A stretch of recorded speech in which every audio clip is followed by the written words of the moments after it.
La crise entre l'Algérie et la France a pris une dimension tragique, dramatique, tragique et inédite dans l'histoire des deux pays. La rupture entre l'Algérie et la France, elle est devenue non seulement inévitable, elle est devenue nécessaire. Il faut que les relations diplomatiques entre les deux pays soient rompues.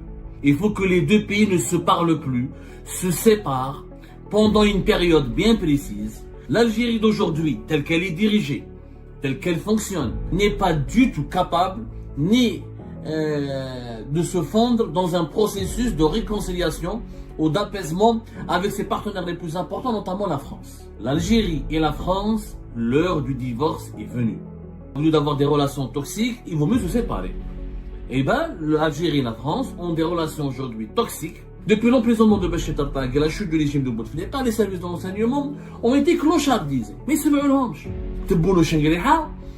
Ils les utilisent comme des instruments, mais ils ne les utilisent pas comme des interlocuteurs. L'Algérie ne pourra rien tirer de la part de la France ne pourra pas coopérer convenablement avec l'Algérie et les relations entre les deux pays seront toujours malsaines.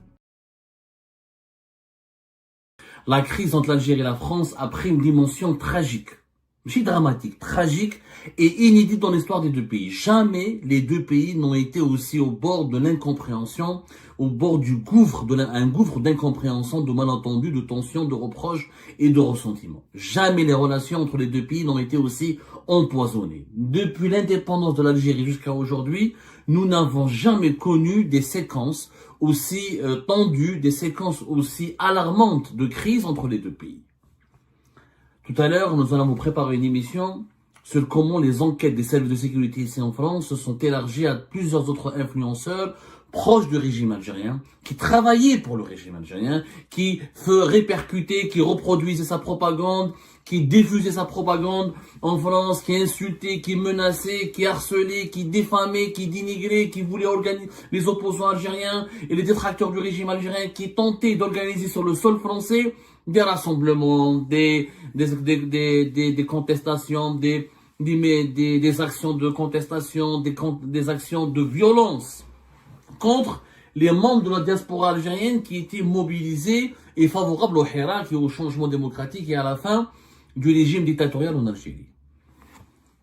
Il y a aujourd'hui, depuis le début de cette année, et je pense que ça va durer plusieurs jours, pour ne pas dire vraiment plusieurs semaines, il va y avoir beaucoup de tensions entre Alger et Paris, parce que ni Alger, ni à Paris ne sont prêts à se parler, ou ne se trouvent dans les dispositions nécessaires pour pouvoir se parler. Anna, je vous ai promis une émission, durant laquelle on propose une solution. Quelle est la solution? Comment peut-on sortir de l'impasse actuelle?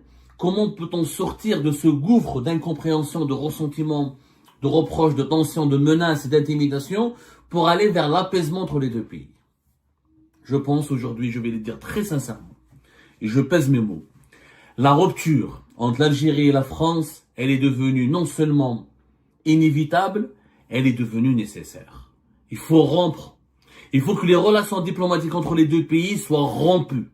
Il faut que les deux pays ne se parlent plus, se séparent pendant une période bien précise pour permettre aux dirigeants et à la population, et aux sociétés civiles et aux élites de ces deux pays de bien réfléchir sur le mode de relation qu'il faut établir entre l'Algérie et la France.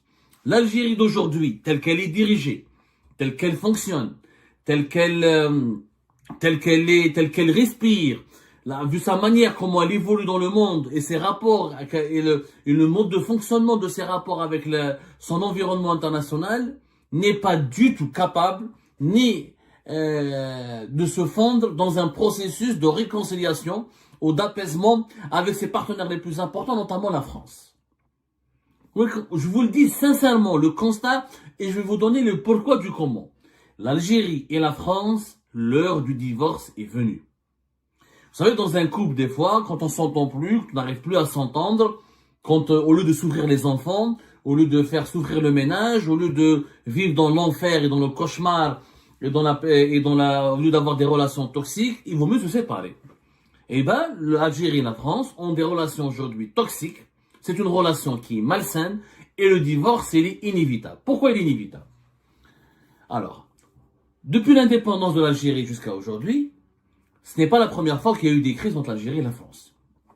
Je ne vais pas énumérer le nombre de crises, parce que chaque crise qui a éclaté entre l'Algérie et la France mériterait une émission à part, que ce soit sur les questions d'immigration, que ce soit sur la question des années 90, le terrorisme et l'Algérie, comment elle était ébranlée par la guerre civile, que ce soit sur la question des rapports économiques, des échanges économiques et des financements de certains investissements, que ce soit sur les relations internationales qui concernent la question du Maroc, du Sahara occidental, la question palestinienne, ou l'Union pour la Méditerranée, ou la gestion de la Méditerranée, ou etc. Que ce soit sur les rapports avec l'Union européenne. Il y a eu de tout temps des crises entre l'Algérie et la France. La relation entre l'Algérie et la France, elle est problématique de naissance. L'Algérie est une ancienne colonie, elle a subi une colonisation violente. Il faut dire la vérité, c'est des crimes contre l'humanité. Aujourd'hui, les dirigeants français le reconnaissent. Une partie importante de l'élite intellectuelle, de l'élite scientifique et même économique et politique française reconnaît qu'il y a eu des crimes contre l'humanité en France. Une autre partie de cette élite française ne veut pas le reconnaître, mais les faits sont là. À la naissance de l'Algérie indépendante, les relations ne pouvaient être que compliquées. Parce que on a affaire à l'ancien colonisateur qui a quand même fait subir des massacres et des traitements inhumains à la population algérienne. Ceci dit, les deux pays ont continué de se parler, ont pu se parler longtemps. Il y a eu même des séquences de bonnes ententes. Il y a eu même des visites entre le président français et les présidents algériens en France. Par exemple, en 1975, Giscard d'Estaing a effectué une visite importante en Algérie, etc. C'est une date importante, 1975. C'est devenu, Giscard d'Estaing, par exemple, a été le premier président français à venir en Algérie. Il y a eu des séquences, malgré tous les problèmes historiques, de mémoire et de ressentiment et d'incompréhension et des problèmes à juste titre.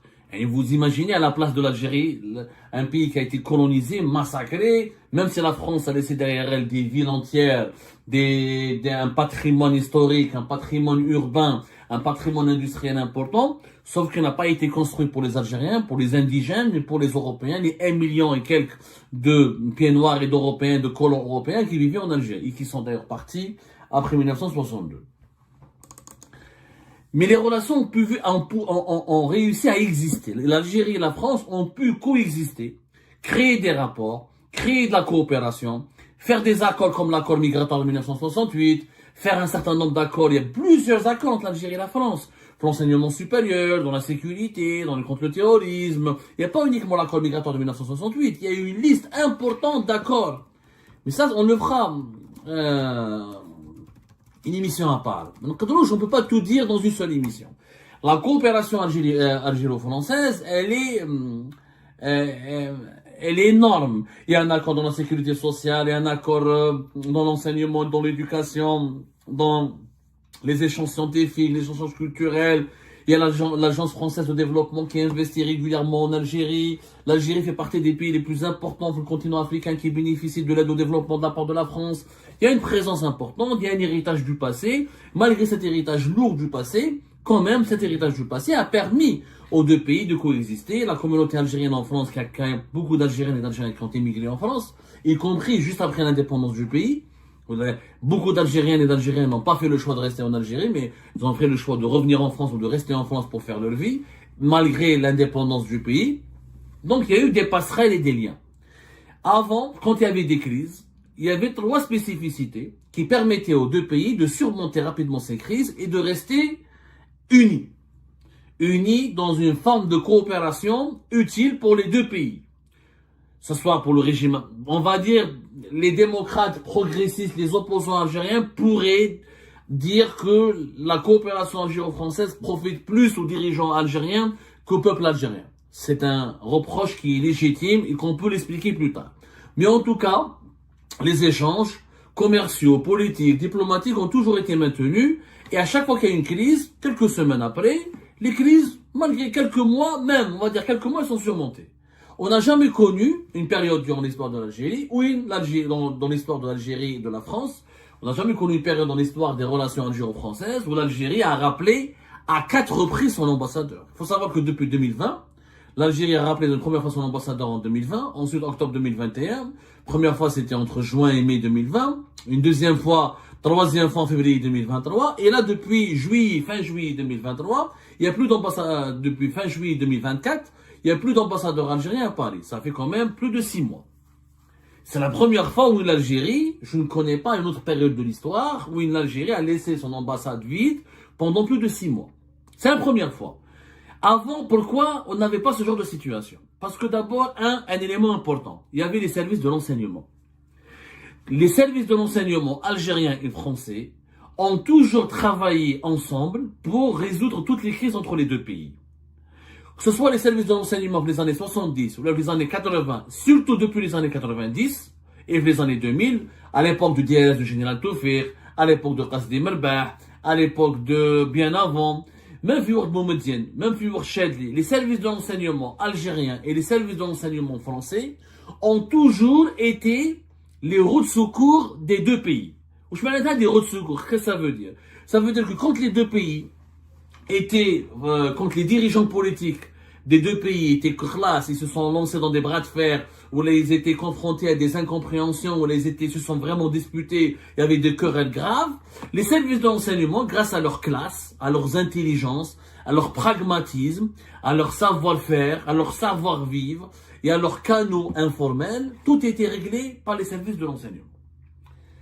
Les services de renseignement entre l'Algérie et la France, il y a une histoire, parce qu'il y a deux histoires. Il y a l'histoire officielle et il y a l'histoire non officielle, qui a été écrite par la coopération entre les services de renseignement.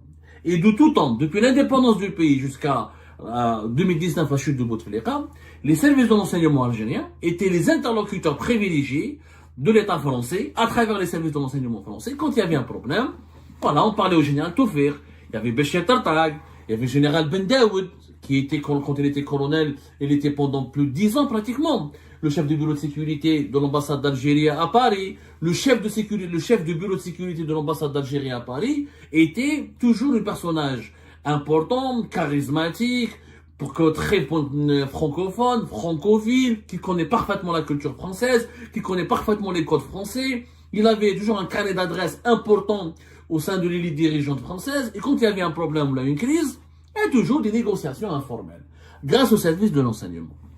Sauf qu'aujourd'hui, il n'y a plus de services de renseignement en Algérie. Il faut dire la vérité. Les services en Algérie, ils sont dans une crise de régression depuis 2019. On n'a pas de coordinateur depuis 2019. On n'a pas l'équivalent du général Toufir aujourd'hui. On n'a pas l'équivalent du général Ben Daoud. On n'a pas l'équivalent du général Attavi, le fameux général-major Attavi, qui était le patron de l'enseignement, du renseignement extérieur pendant un certain nombre d'années durant les années 2000. C'est le général-major Rachid Lalali. On n'a pas eu l'équivalent du général, on a pas mal de généraux qui ont existé, je ne vais pas citer tous leurs noms, sinon je vais m'attarder, je vais rester des heures et des heures. Les généraux qui ont fait la gloire, qui étaient emblématiques, qui ont connu, sauf les années 90, les années 80, qui ont fait la gloire et le prestige et l'influence des services de renseignement à travers le monde, ou ils sont tous morts, ou ils sont à la retraite comme le général Toufir. Il y a aujourd'hui une nouvelle génération qui est là. Cette nouvelle génération, elle a plein de qualités. Elle est ambitieuse. Que ce soit la DDSE, le renseignement extérieur, ou la DGSE, le renseignement intérieur. Mais, il n'y a pas de coordinateur. Il n'y a pas de cohésion. Les services algériens, les services secrets algériens en tant qu'institution, qui pèse sur la vie politique, qui est l'un des 3 poumons du pouvoir algérien. Quand on compare le pouvoir algérien, c'est un pouvoir qui a tricéphale, qui a 3 têtes. 3 têtes. L'état-major de l'armée, la présidence de la République et les services secrets. Quand ces 3 têtes fonctionnent de façon intelligente et harmonieuse, l'Algérie est toujours stable et elle se développe. Quand il y a une crise, quand l'une de ces 3 têtes, elle est rejetée, mise à l'écart, minorée, ou elle n'exerce pas son influence comme il se doit, ou elle est mal dirigée, ou elle est mal gouvernée, le pays est en crise et se développe pas. C'est le cas aujourd'hui. Les services de renseignement sont absents. Les services de renseignement sont absents de la vie politique. On a très mal géré le départ du général Toufir en 2015 et la restructuration du DLS. Ça marchait bien jusqu'à 2019 avec Béchir Tartag, qui était coordinateur d'une direction des services de sécurité, d'une certaine coordination des services de sécurité. Depuis l'emprisonnement de Béchir Tartag et la chute du régime de Bouteflika, les services de renseignement ont été clochardisés. Mais c'est le range. Ils les utilisent comme des instruments, mais ils ne les utilisent pas comme des interlocuteurs légitimes, qui ont le même pouvoir qu'eux, qui ont les mêmes rangs et qui ont le même niveau d'influence sur la vie décisionnelle du pays, sur le fonctionnement du pays. Quelqu'un a un vrai patron des services. Lequel les services secrets étaient écoutés, réhabilités, s'ils avaient leur mot à dire, si leurs rapports, leurs préconisations, leurs recommandations étaient suivies et prises en considération, je peux vous assurer qu'on n'aurait pas pu connaître une crise avec la France, ni une crise avec les Émirats, etc. Parce que les services de renseignement ont toujours eu ce rôle informel dans les coulisses, derrière les rideaux, à trouver les solutions que les politiques et les diplomates ne peuvent pas trouver. Donc, c'est un premier problème qui explique pourquoi aujourd'hui l'Algérie et la France n'arrivent pas à se réconcilier. Et tant que nous n'avons pas en Algérie des services de renseignement structurés comme avant, forts et puissants, l'Algérie ne pourra rien tirer de la part de la France ne pourra pas coopérer convenablement avec l'Algérie et les relations. Et ben voilà les amis, c'est la fin de cette vidéo. Je vous remercie comme d'habitude pour avoir suivi jusqu'à la fin. N'oubliez pas de nous laisser vos commentaires et vos réactions sur le sujet de cette vidéo et de vous abonner à la chaîne si vous n'êtes pas encore abonné. Donc voilà, je vous remercie encore une fois pour votre soutien et pour les discussions que vous menez dans la section des commentaires. C'est vraiment très intéressant. Et je tiens surtout à vous demander juste de respecter un petit peu le cadre des discussions et de ne pas verser dans l'animosité, et dans l'insulte ou dans la calomnie. Donc voilà, merci beaucoup et à la prochaine dans une nouvelle vidéo. Au revoir.